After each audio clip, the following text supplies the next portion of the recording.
Okay,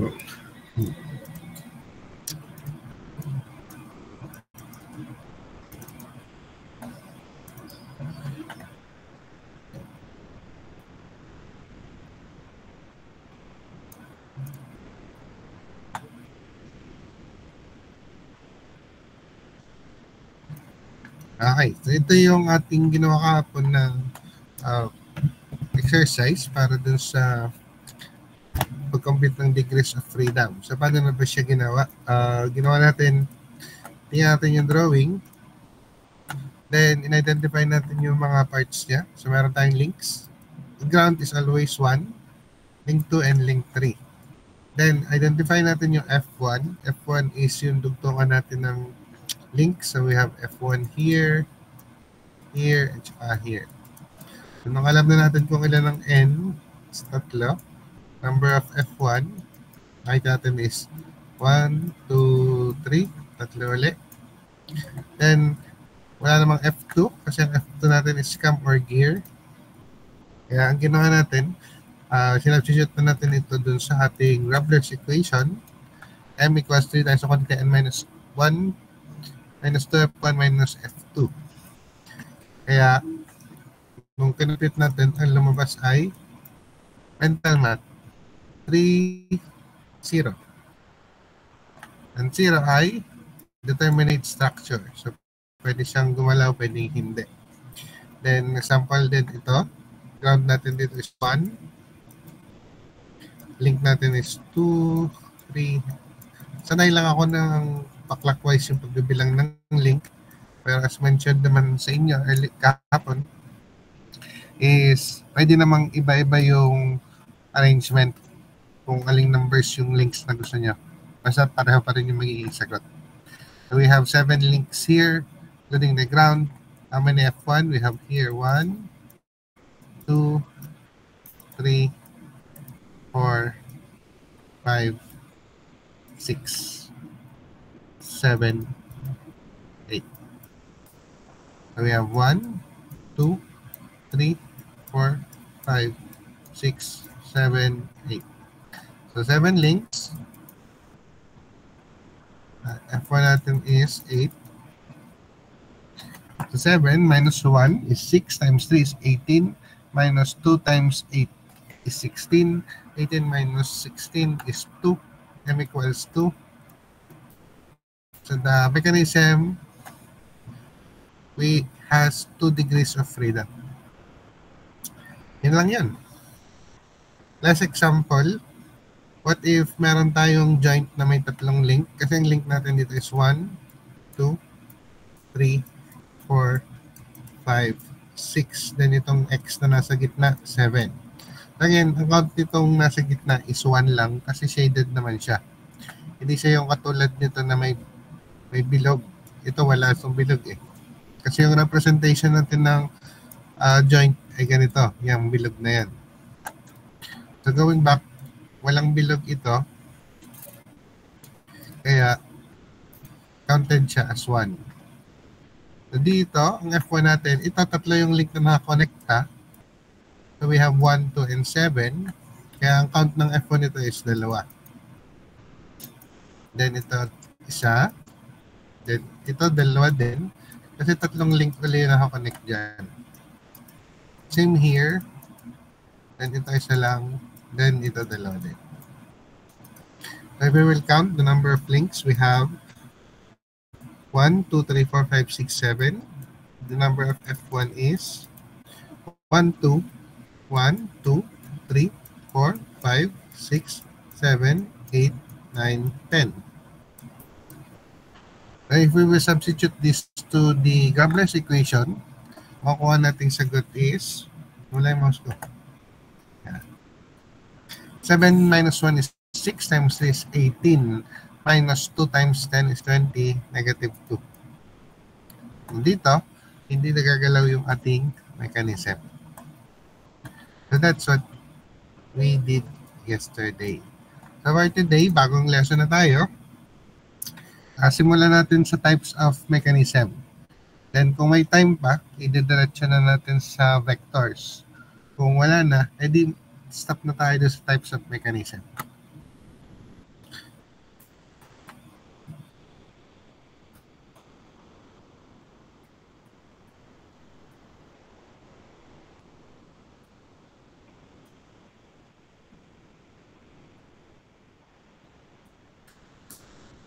based on the description, ano nga ba yung mechanism? Na-discuss ko na ito nung first lecture natin last Sunday. Mechanism natin is yung made up of rigid bodies na meron siyang function para gumalaw. And ang purpose niya is siyempre, magkaroon ng production, matulungan tayong tao. Ngayon, since ang mechanism naman is matagal na itong na-invento, matagal nang na-identify nung panahong una pa, nagkaroon na ngayon ng iba-ibang type na na-invento para yung mga future na mag-invent, pwedeng gamitin na lang itong mga type ng mechanism na nagawa noon. Pero hindi naman ibig sabihin, ito na yung limitation natin. Pwede pa rin namang magkaroon ng bagong something na may invento. Malay nyo, may invento kanyo. Sa inyo pa ipapangalan. So, ganun usually yung nangyayari. So, doon ipinapangalan sa kung kanino, sino o naka-invento. So, let's start with the first type. Yung tinatawag nating Scotch-Yoke mechanism.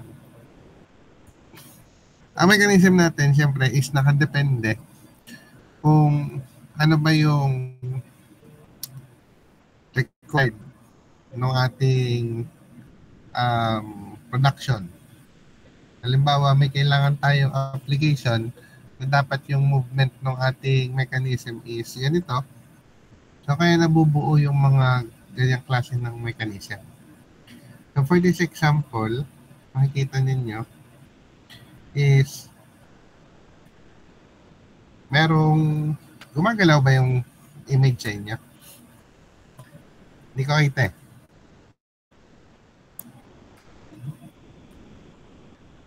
O naka-steady lang yung picture. Supposedly gumagalaw siya. Kanina po'y gumagalaw, ngayon steady na lang po. At ano yan? Ayan, nagalaw na po. Ngayon, nagalaw ngayon. Okay. Paulit, nagalaw na siya ngayon? Yes po. Okay. So dito, ito yung tinatawag na Scotch-Yoke mechanism.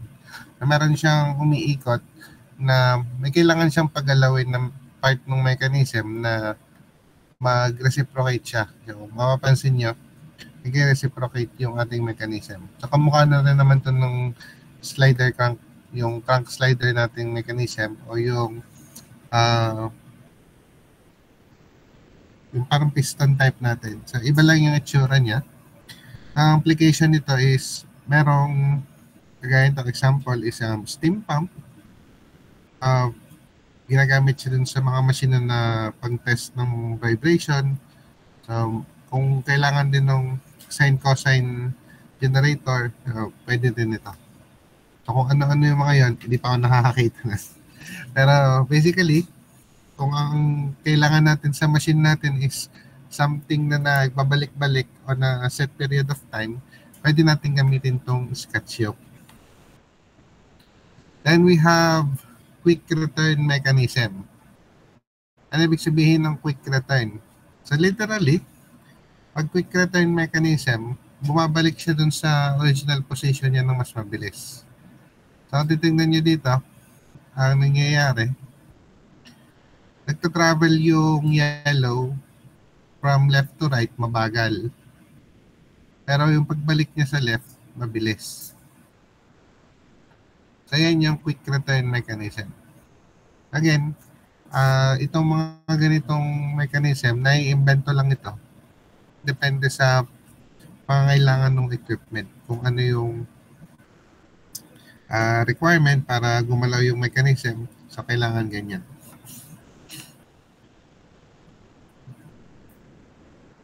Sa quick return mechanism, may iba-iba para siyang types. Ang tinatawag na kagaya nito, yung drag link. Pag drawing natin yung kinematic diagram niya, pwedeng ganito yung maging itsura niya. Then we have the Whitworth.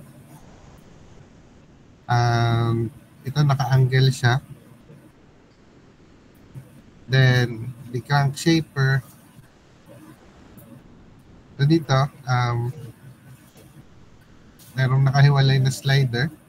Tapos nag-rotate din dito sa gitna. Ayan yung ating quick return. Then we have the offset slider. Hindi sila magka-level yung dalawang ground. Kaya offset ang tawag. Ayun yung ating quick return mechanism. So again, ang distinction ng mechanism nito is to have yung ating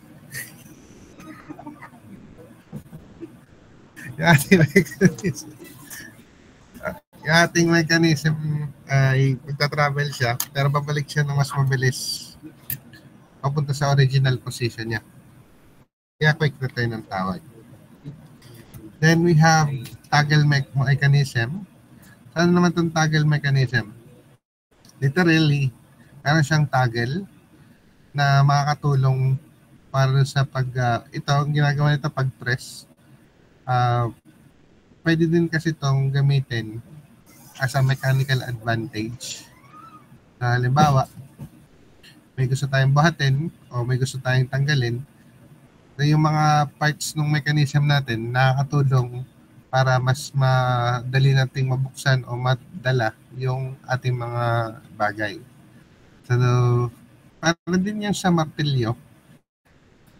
Kasi kung halimbawa, may pako, ipapako mo sa kahoy, pag gamit mo lang is kamay, una, masakit. Pangalawa, hindi mo siya may babaon. Kasi malambot yung kamay natin. Pero kung gagamit ka ng martilyo, merong tinatawag na mechanical advantage. So, mas mahaba yung arm, mas mahabang momentum, mas mahalakas na pwersa. And since gawa ito sa bakal, mabigat, ito na rin yung nagbabaon dun sa pako. So, ganun din dito sa toggle mechanism. So, kung halimbawa, may kailangan tayong buhatin ng sandalian lang at hindi natin kaya ng mano-manong pagbubuhat, pwede tayong mag-assemble ng maliit na ganitong toggle mechanism para mabuhat yung ating kailangan buhatin.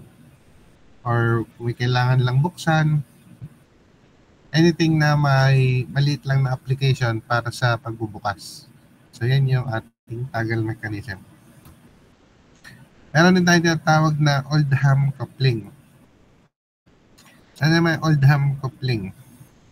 Kapag yung ating shaft is parallel naman siya, ibig sabihin ay yung linya niya is pareho lang, kaso hindi siya magkapantay. Nangyari naka-offset.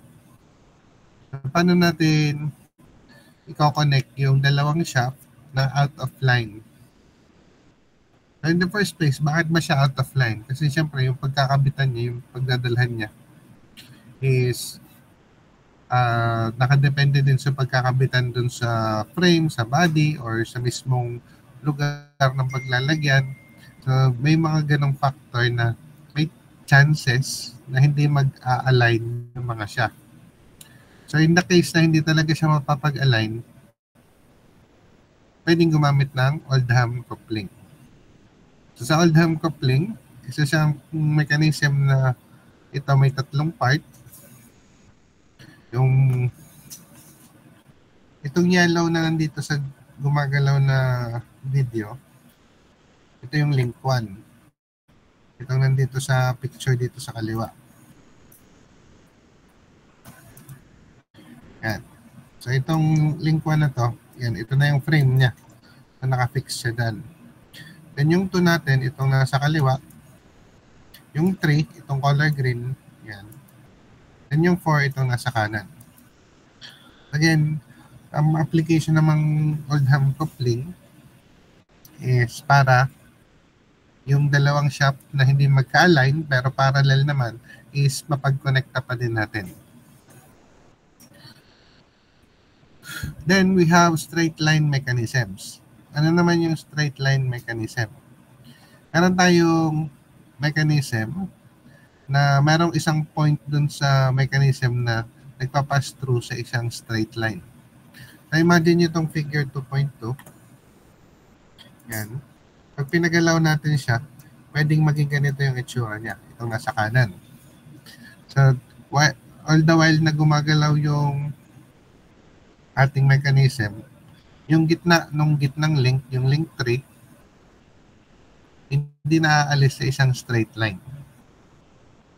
So, kung meron tayong halimbawa application yan, pwedeng halimbawa, yung pamputol ng mga dyaryo, pamputol ng mga papel, pamputol ng kung ano man. So, since straight line yung tinatravel nito, pwedeng yan yung lagyan natin ng blade. Magkakat-cut siya ng pabalik-balik. So, kung mabilis na application, pwedeng mas malaking production sa ganyan. So, just to visualize, kahit at links yan na magkakakonekta, kaya nating makapag-produce ng straight line na mechanism. Then we have the pantograph. Ano naman yung pantograph? Kasi pantograph, para siyang, hindi ko lang kung nagpo-Photoshop eh. Pero sa Photoshop, may part doon na pwede nyo gayahin yung isang part, tapos ipipaste nyo sa ibang part. So, ganun din dito. At imagine itong gumagalaw, itong pantograph na nasa right. Kung papasukan ko ng lapis, itong kulay red na link, then i-move ko siya, tapos dun sa dulo ng kulay blue, meron din siyang lapis. Sa bawat movement, natitrace din. Para siyang nagkakopya. Kung alin yung dadaanan ng kulay pula, ganun din yung madadaanan ng kulay asul. So, yun yung parang nanggagaya lang siya ng movement. Ayan yung pantograph. So, to make this pantograph, yan, kailangan natin ng parallelogram. So, ito yun. Kaya ito yung parallelogram natin. Itong diamond dito sa gitna. Then, nakafix siya sa isang joint sa dulo. Yan. So, yan ang ating pantograph. Then, we have chamber wheels. Pag chamber wheels naman, ay ito ginagamit to mostly sa mga pump eh. So, pwede din siya sa blower sa pag-move ng hangin. So, dito, nangyayari, naghihigop siya ng hangin from pwedeng galing sa taas, kagaya nitong nandito. So, meron siyang hihigopin na hangin pababa. Then, i-force niya yung hangin papunta sa baba. So, kung makita niyo dito sa likod, yung gumagalaw sa likod, para siyang handle, iniikot lang, gano'n. So, very perfect yung kanyang pagkakagawa. Para nangyayari, minumove niya yung hangin. Pwede rin naman tubig. So, any type of liquid or gas, kaya i-move nito. So, in this way, walang magli-leak, tapos nakakadagdag siya ng pressure. So, kung meron kayong ganito, halimbawa, imagine nyo, maglagay kayo ng tangkay ng tubig sa ibabaw niyan, o kahit yung mga galon ng purified, tapos nakagos lang yung tubig by gravity.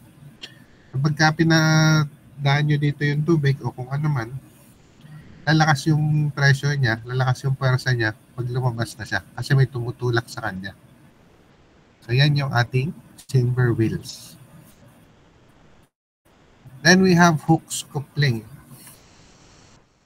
Ang purpose ni hooks coupling is makapag-connect tayo ng mga shaft na hindi dire-diretso.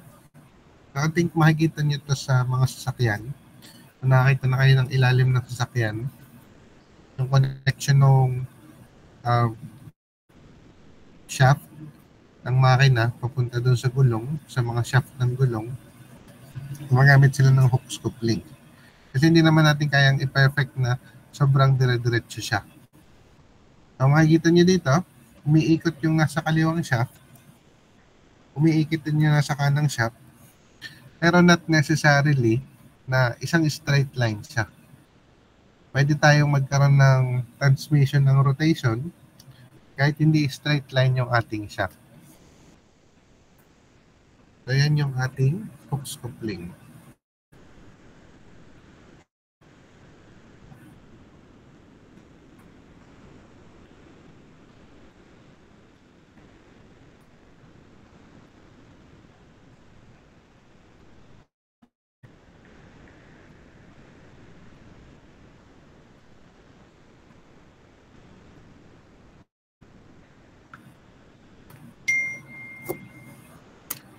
then, ang nakasalagay naman dito, mostly used sa automotive field kasi nga, yung transmission ng rotation natin, pwedeng hindi direction. Meron din tayong tinatawag na constant velocity universal joint. Ang makikita nyo, para siyang hook scoop link. Ang kinaiba lang niya is iba yung ginagamit nito. Para siyang may mga bearings. Kasi dito, sa hook scoop link, ang dugtungan niya, ganito yung itsura. Yan, rigid bodies pa din siya. Pero dito sa universal, since the term is universal, ay pwede siya sa kahit anong angle na i-incline, and yung mga ball bearing natin is yun yung nagme-maintain in place ng ating dugtungan. So pwedeng ganyan, kung ano mang angle yung gawin ng dalawang shaft, pwedeng ganito ang gamitin natin. I think ang difference lang dito is hindi ito mas gamit pagka mabilisan ng application. So, mas gamit yung hook scoop link sa mas mabilis na application, mas mabilis na speeds. Pero dito, hindi naman gaano. Ito pa isang type ng ating constant velocity universal joint. Kamukha naman siya nitong ating Bendix-wise joint. Pero dito sa ating SHEPA, ganun yung basa daw niya, hindi RZEPA. Dito sa SHEPA, gumagalaw siya and iba yung pagkakapasok. Kasi dito parang suklay yung sa shaft, itong kulay pula. So dito hindi, naka-solid siya.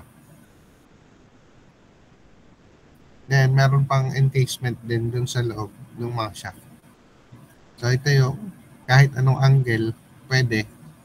So halimbawa, makapag-design kayo ng machine o mechanism na gumagalaw, pwedeng ganyan. Basta yung shaft ay hindi magka-align, pwedeng ito ang gamitin. Meron bang isa yung tractor joint? Wala lang makuha ang video nito. Kinaiba lang nito is, ipi-play ko na lang yung video pala. Hindi ko lang siya ma-import dito sa ating PowerPoint. Ipi-play ko na lang siya dito.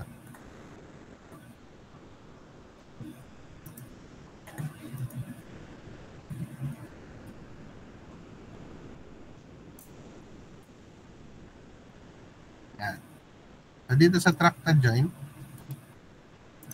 ang kanaiba niya, may hemispheres or may parang part siya ng circle, yung kulay blue at saka red. So, mapapansin niyo dito yung shaft natin, yung kulay green at yung kulay yellow, hindi din siya magka-align. And yung contact nila is, ito, gumagamit ng, imbes na yung ball bearing, pwedeng gumamit nitong mga half circle o yung cut-out ng circle lang.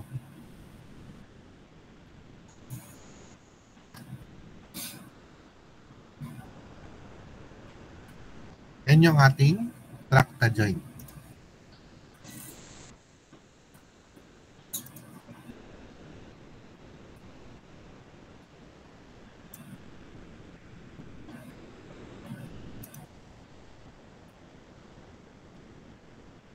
Then we have the next one is what we call the Geneva wheel.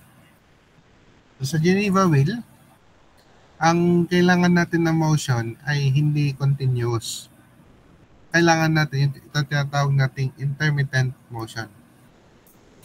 So dito ay naka-design siya na sukat na gagalaw lang yung ating kulay red, yung mechanism natin, every time na may papasok sa kanya na part ng kulay green.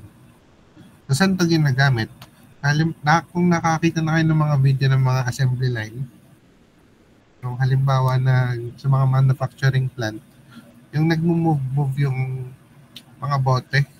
Halimbawa, bottling company, nagagawa ng juice. So, may part doon na yung bote lalagyan ng label, lalagyan ng taklob. So, may part na kailangan nakatigil sila kasi para malagyan ng taklob. So, ito yung pwedeng ganito. ganito yung mechanism na gawin natin. So, nangyayari sa kanya, nagmo-move siya na intermittently kasi meron siyang part by part na pinupuntahan na kakabitan ng label, lalagyan ng taklob. So, yun yung pwedeng paggamitan nito. Sa ratchet mechanism, ganun din, intermittent din yung kanyang motion. Nangyayari lang dito is mas mabilis siya kaysa sa Geneva wheel. So kapag yung ating application is mas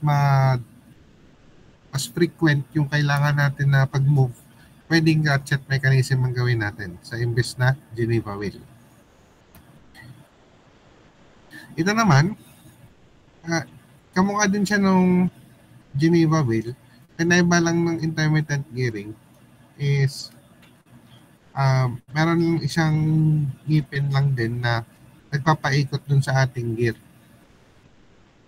Kamukha lang siya din siya nung ating Geneva wheel. Depende lang dun sa magiging itsura ng design yung pinagkaiba nila. Then we have the intermittent motion na mechanism, itatawag nating escapements. Dito sa escapements, ang kinaiba niya, itong ating dito sa gumagalaw na part, itong kulay gray, nag-move lang siya back and forth. So, pwedeng ang driver niya, itong ating tinatawag na balance wheel, yan, pwedeng yan lang yung nagpapagalaw sa kanya. And at the same time, may pinapaikot siya na wheel. So, dito medyo extreme lang yung pagkakadrawing, tusok-tusok. Pero pwede namang yung dulo niya is katulad itong nasa drawing natin na merong parang paa. Yan.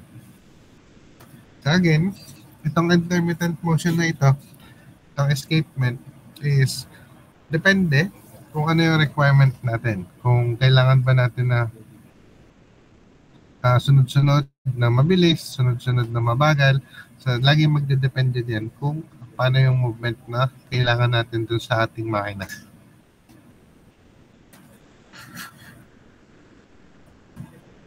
Tapos na.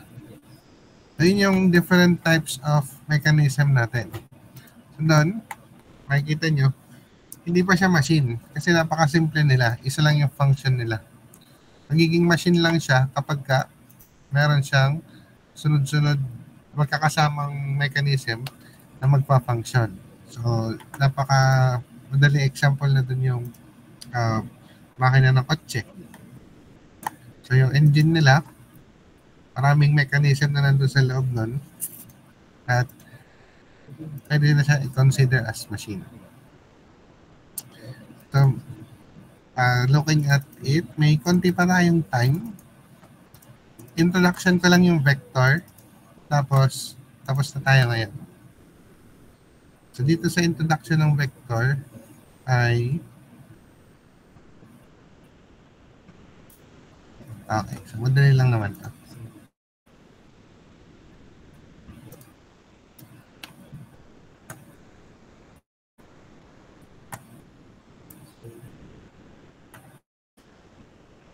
So, yung vector, siguro na nadaanan nyo na ito sa physics sa senior high or sa physics dun first year college. Ang vector is a representation. So, pwedeng ginamit yun na rin to sa SIBDRV or MDB na nire-represent niya yung isang magnitude at saka direction. Ang ginagamit dito is arrow. Kung malakas yung force, mas malaking arrow, mas mahabang arrow, then kung saan siya nakadirekta, yun yung direction. Pero dito sa atin sa machine element, sa theory of machines, yung vector is gagamitin natin pang reference ng speed. Gagamitin natin siya pang reference ng acceleration. Kasi again, dito sa machine elements, ang ating kailangan dito is analysis ng mechanisms or ng machines in terms of the motion. So motion, speed, acceleration, so regardless of the force acting on the bodies. So scalar and vector, Pag sinabi natin scalar quantity, magnitude lang siya. Pag scalar, pwedeng haba, pwedeng weight. Ayun yung ating scalar quantity. Pero pag vector, meron siyang magnitude, direction, tsaka sense, such as force, velocity, and acceleration. Again, hindi na tayo mag-aaral ng force dito sa TOM. Aaralin lang natin is velocity at saka acceleration. Merong parts ang ating vector. So sa vector, saan siya nagsimula? Itong point A na to. So dito sa A, tatawagin natin siyang origin or tail. So the initial end of the line is the origin or tail. So, ibig sabihin, dito nanggagaling yung ating motion. Then on the other end is the terminus or head. So yung arrowhead, ito na yung dito nagtatapos yung ating representation. Then, an arrowhead or some other convention indicates the sense of the quantity. So dito, yung arrowhead, ito pa lang sinasabi dito end, yung dulo mismo. Pero yung arrowhead, yun yung nagpapakita nung paano yung direction niya. Kasi pwede ka naman gumawa ng diagonal line. Ang arrowhead natin, pwede nga sa baba or pwede nga sa taas. Pero in this case, in this lecture, nandito siya sa taas. Ibig sabihin, yung direction ng ating vector is going northeast, sa pataas na kanan. Then, meron din tayo nung the length of the line, kung gano'n siya kahaba, yun yung representation ng magnitude. So since we are going to use vectors to represent velocity, kung halimbawa itong arrow na ito is nag-represent ng 10 meters per second, pag nag-draw ka ng ganito, pwede nating i-assume na ito ay 20 meters per second. Kasi mukhang doble siya ng haba nung una. Pag maikli lang, pwede siyang maging 8 meters per second. So it all will depend on ano ba yung na-represent natin. Kung malaki ba siya o maliit lang. So again, we have the origin, yung kung saan nagsimula yung motion, gaano kahaba yung ating length. Then siyempre may tapos siya, may ending, at kung nasan yung arrowhead. So yun yung parts ng ating vector. This is used to represent a magnitude and direction. So mahalaga yan kasi doon tayo magbabase nung tinatawag nating velocity analysis. Sa acceleration analysis naman siya. Okay? Zoom in ko lang dito para mas madali nyo makita. Siguro na, kasi nung inaalala ko dati, nag-physics kami dati. Kasama na din siya yung dugtong-dugtong ba para makita mo yung resultant, yung dulo. So, pwede natin din siyang gawin dito sa atin sa machine elements. Pagka nag-aral tayo ng ito sa machine elements, meron din tayo tinatawag na space diagram. So, sa space diagram, it's a representation of a space and meron siyang points, A, B, C. Kasi itong points na to, dito magsisimula yung ating mga arrowhead. So, pwedeng ganyan siya, pwedeng kung paanong direction. So, ganito yung magiging analysis natin ngayon ng ating theory of machines. Dito natin makikita kung saang part ba nung mechanism may gumagalaw, lalagyan natin ng vector. Then, kapag may gumagalaw na part, paano nyo na-i-implementahan yung ibang part? Gumagalaw din ba siya? Ano nangyayari? So, yun yung magiging analysis natin dito later on. Pag nagpa-drawing ako sa inyo ng design plate is ganyan din yung gagawin natin.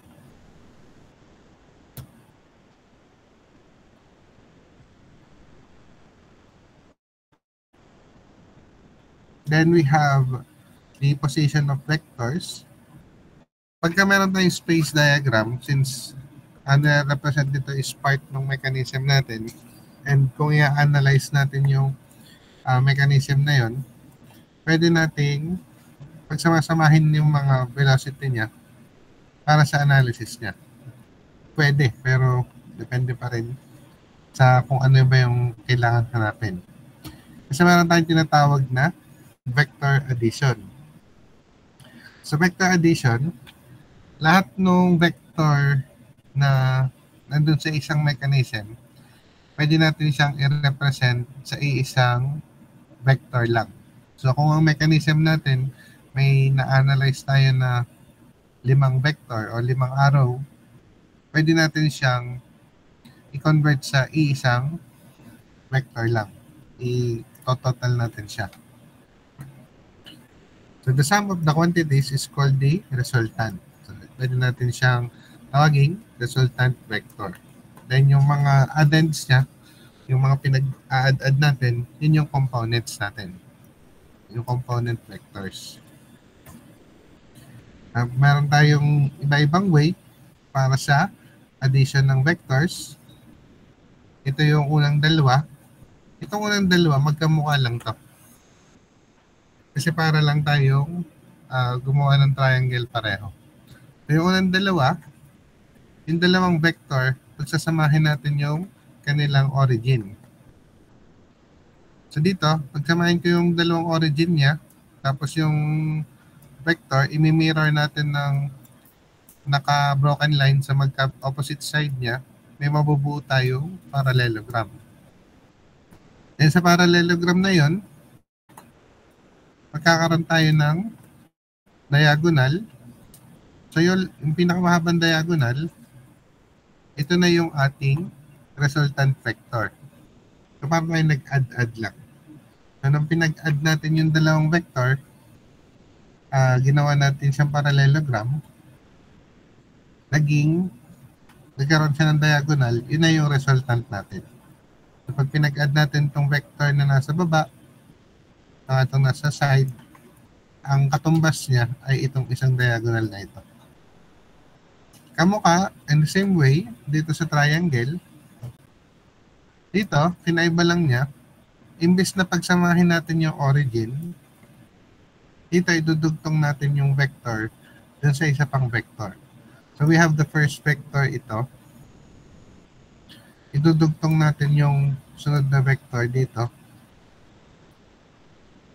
Then kapag nadugtong na natin siya, yung original vector, i-connect natin dun sa dulo ng pangalawang vector. Kung titingnan nyo, magkamukha lang siya. Kung yung parehas na vector na pinag-add natin ay sinolve natin sa magkaibang way, sa parallelogram method o sa triangle method, magkamukha lang din yung lalabas. So again, dito sa parallelogram method, pag yung dalawang vector, pagsasamahin natin yung origin nila, then gagawa tayo ng parallelogram. Then yung parallelogram, i-trace lang natin na yung diagonal. Pagka na-trace yung diagonal, meron na tayong resultant. Pwede din naman na itong A and B, dugtong sa dulo, then makakabuo tayo ng triangle. So itong longest side, ito na yung resultant niya. Itong last na method is what we call the polygon, closing side of a polygon. Ito na yung expanded form ng ating closing a triangle. So kung meron tayong vectors, halimbawa itong apat na to, so we have A1, A2, A3, and A4. Paano natin siya i-add? Mangyayari dyan, i-drawing muna natin ng mag-isa itong A1. Siya lang muna. Solo lang muna. So, kunin ko si A1 dito sa ating mga vectors. Then,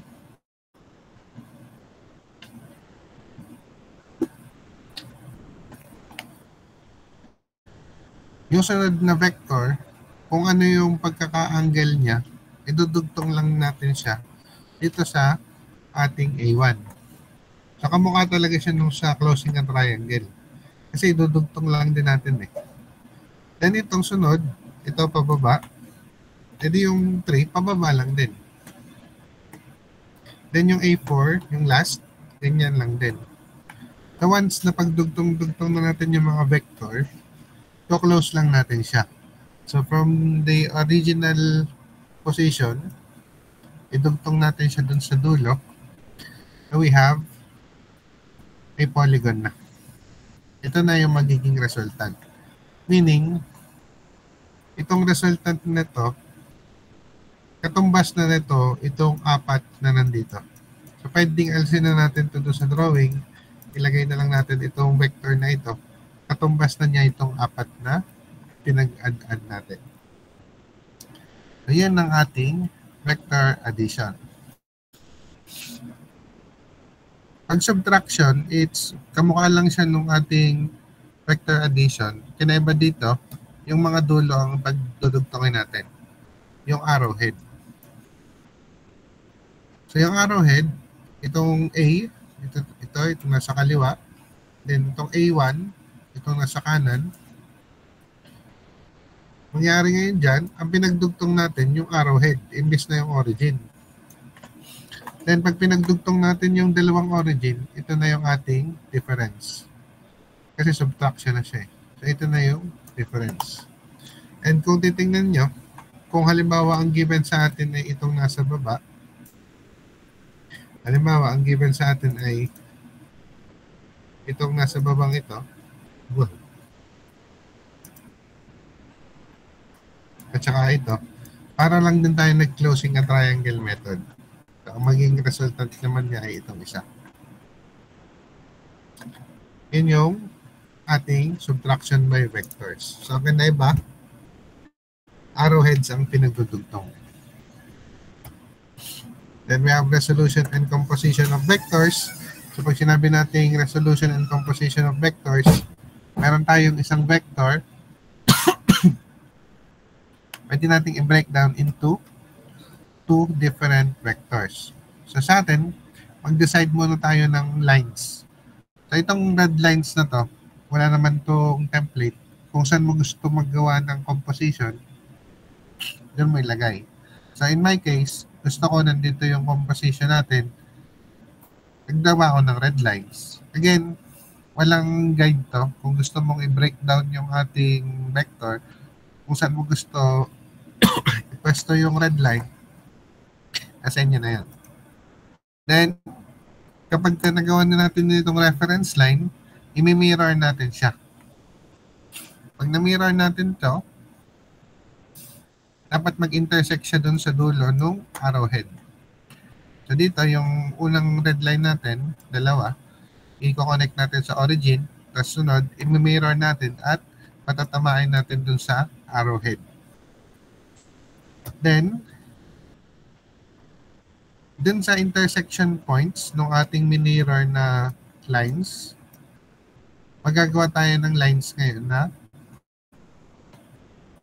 from the origin papunta dun sa intersection. So from the origin papunta sa intersection, from the origin papunta sa intersection. Ito nga yung kulay green line na ito. Ito na ngayon yung ating compositions.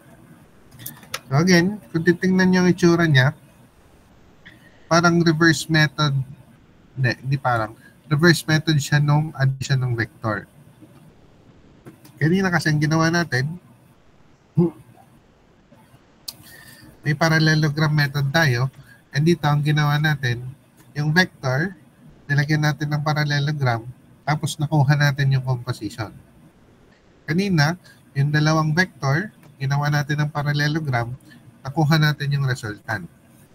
So, nangyari, naging reverse process lang to.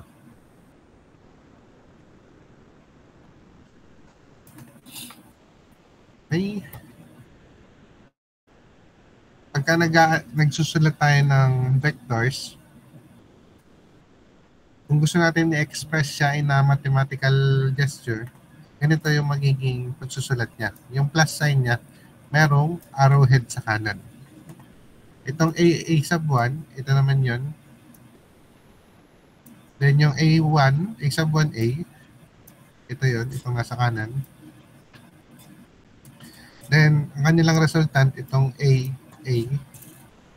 Yeah. So, kailangan ba laging small letter A nung sinundang letter? Hindi naman. Kasi itong A sub 1, galing to sa libro na ginagamit ko sa paggawa nitong lecture. Yun yung ginagamit niya eh. Ganun talaga. So, again, the-breakdown niya lang to.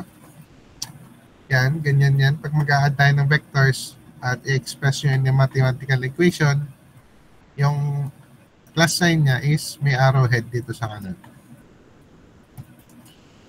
Again, last reminder, ang vectors natin is magnitude at saka direction sense. Yan yung kinaiba natin sa scalar. Mayroong direction sense ang vector natin. Then, pwede natin siyang isolve graphically, kagaya nung pinakita ko sa inyo step by step, magdudugtong-dugtong lang tayo ng vector. Which gagawin natin sa velocity analysis sa design plate number 1 to number 1, nasa design plate number 2, I think. So again, ang ating mga kina-compute, magnitude and direction sense of vector, magnitude of one vector, the direction sense of another vector, magnitude of the two vectors, and direction sense of two vectors. Marami tayong vector na gagawin ngayong first half ng SEM. Tapos na. So that's it for today. Just to recap, pinakita ko sa inyo yung different types of mechanisms. Nagpakita din ako sa inyo ng mga moving images para mas ma-appreciate nyo kung anong itsura niya, anong ginagawa niya. Then, nagsimula na tayo sa vectors. So next is, magagawa na tayo ng displacement analysis. Magkakaroon tayo ng instant center location, then velocity analysis. That will be next week. The next week is add week na agad. Ang bilis naman. So, hindi pa naman tayo mag-drawing. So, huwag mo na magdala ng drawing materials. Okay. So, yun lang. Thank you for attending the class and see you again.